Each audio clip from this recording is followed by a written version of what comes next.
What's up, guys? Welcome to our podcast again. I'm here with Chris. Hey, Hey, Chris. how you doing? So we had a good conversation about how we can help somebody that's a homeowner, has a 3% interest rate, and they don't want to move, and they're a move-up buyer. And we talked about a solution that I know people think about, but they don't know how to actually work it. So this is what we call a move-up buyer debt consolidation. So the first slide we're going to look at is when somebody tells you, "Do I really have a 3% mortgage rate?" Well, we have to account for any other debt they have. This is not for everybody, but let's say we have somebody that has a ton of other debt. They're in the hole about 100 grand in debts, whether personal loans, all that good stuff. We have to account for the interest rates that they have on those debts as well. And we can do a calculation that's called a blended ratio, a blended rate ratio. And if we average the interest rate of those loans, they really are blended at about 6.3%. So because of all the minimum payments that they have to dish out every month, plus their mortgage, and mind you, the minimum payments on those credit cards are not bringing down the balance anyway. No, they're mainly going into the interest, right? Yeah. So when somebody says, I have a 3% rate, why would I move? And how does that make sense for me? My payments are going to go up. Well, we have to think about, hey, look, let's think outside the box. So let's do some math for them, okay? Okay. So let's say, for example, these people bought the house with a 3% interest rate, and rates are at 6 3/4 right now. Originally bought the house for $500,000. Loan amount originally was $400,000 because they put 20% down. Okay. The value of the house is close to $700,000, $695.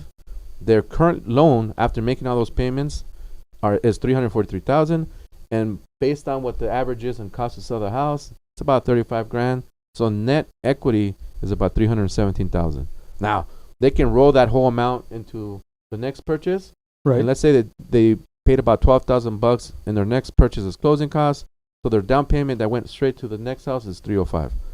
I know I did the numbers.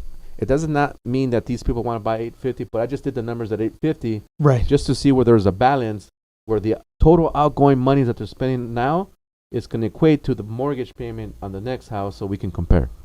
So Okay, perfect. if they put $305,000 down, they're going to have a $45,000 loan amount.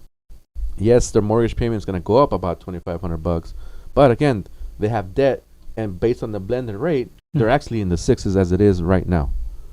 So right now, we're showing that they're paying an extra $2,500 for that mortgage. But if you look below, the payments that they're currently making for just the debt and basically $100,000 of debt is $2,935. Almost 3,000. Yeah. So as it is right now, their total outgoing is pretty much the same as if they would buy the next house, because if they didn't roll over the whole amount and we wiped out all that debt, now the difference between buying a house at $850 and them staying in the current situation is only about $286 off. What does that mean? That means that if they sell their current house, we wipe out all their debt and eliminate all those minimum payments or the payments they're making to that debt, and just roll over the balance, which is $206 towards the down payment on a $850,000 house, the total monthly outgoing is only going to go up $286 a month. So they can get into their new house, and it's going to be less than $300 a month difference, because now they only have one payment, which is just that house. Wow. That's really good. I mean, it makes sense. I like right? it. I like how you explained everything. You have the chart here.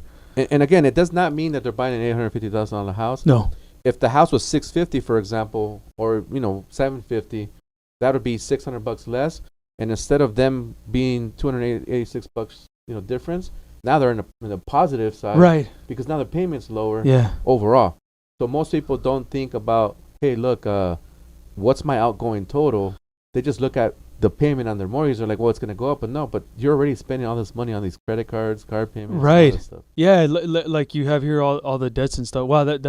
I love the chart. Yeah. And to be honest with you, I had you not shown me this graph, I think it would have been a little bit harder to understand. But I totally see the benefits for somebody, because not everyone has $100,000. Nah.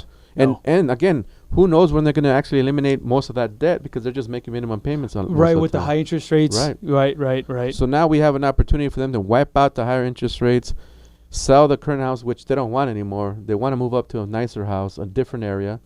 And don't forget, as rates come down, it won't be 6.75. Maybe rates still get down in the 5s 4s, Right. and they can refinance, and now they're even in the green even further. Right. Because this one was based on the rate of 6 3/4. Right. Right. Okay. So as rates go down, they can refinance it, but this is just an idea to Just help a ballpark. somebody. Yeah. Wow. This was amazing, man. So this, really like hopefully, this is helpful, guys. Yes. Reach out to me and Chris.